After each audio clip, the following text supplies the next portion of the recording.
produk kita sudah melalui 5 fase ini, bahkan sudah keluar paten fungsinya. Ya, jadi benar-benar luar biasa. Apa sih uji preklinis? Uji preklinis itu gini. Misalnya ada pepaya, aku dan Angga bikin produk pepaya. Dari buah pepaya masukin sirup, kita bilang ini buah pepaya bisa melancarkan buang air besar. Misalnya. Itu aku tulis deh sama Angga di majalah, mungkin Medika, majalah Trubus, semua deh, di koran Kompas, itu jurnal, ya. Jurnal, ya. Jurnal itu tulisan seseorang atau sekelompok orang tentang sesuatu, ya. Boleh nggak? Misalnya ada supir taksi bikin tulisan tentang obat anti hipertensi yang dia bikin. Boleh. Boleh nggak Angga bikin tulisan di Kompas tentang buah pepaya bisa sembuhin kanker dan lancarin buang air besar? Boleh. Ya, tidak harus dokter, ya. Sembarang orang boleh. Jurnal itu namanya. Jurnal itu nggak ada tuntutan pidana apapun, nggak ada orang mau marah, nggak bisa. Oke?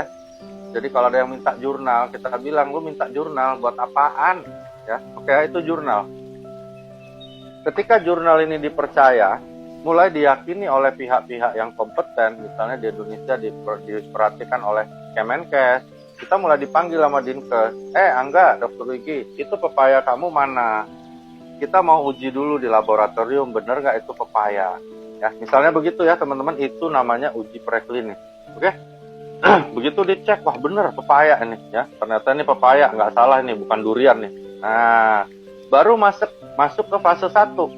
Produk aku dan Angga tadi dipanggillah sedikit orang yang sehat, ya, yang sehat. Karena takut dong, ya, masa orang banyak nanti kalau ada apa-apa kan bahaya. Nah, itu namanya fase 1. Pada orang sehat, dicobain nih.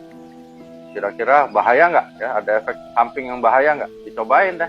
Tadi pepaya yang aku bikin sama Angga. Berhasil, ya, aman, nggak ada efek samping. Baru masuk fase 2, ya. Oke, ada dipanggil orang-orang yang agak susah buang air besar, misalnya 20 orang, yang 10 orang dikasih misalnya obat Dulcolak, yang 10 orang lagi dikasih dengan produknya Angga dan Dokter Wigi tadi yang pepaya. Dilihat, sama nggak hasilnya?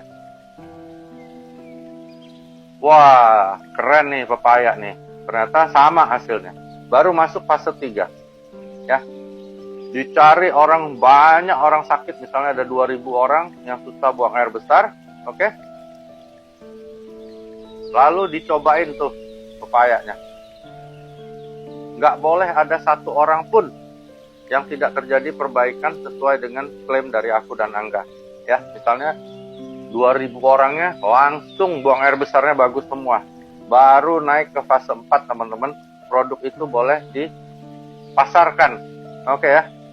Dengan tentunya syarat dan ketentuan yang berlaku di negara tersebut. Setelah ini, baru kita minta paten fungsi.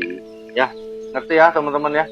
Jadi nggak usah pusing, itu kita punya paten fungsi yang jelas semua apa akan terjadi pada diri kita sesuai dengan paten fungsinya. Jadi nggak usah minder, nggak usah takut di lapangan, kita udah punya paten fungsi. Jadi kalau ada orang yang tanyanya jelimet, tinggalin, ya, nggak akan ada gunanya bicara sama orang yang negatif.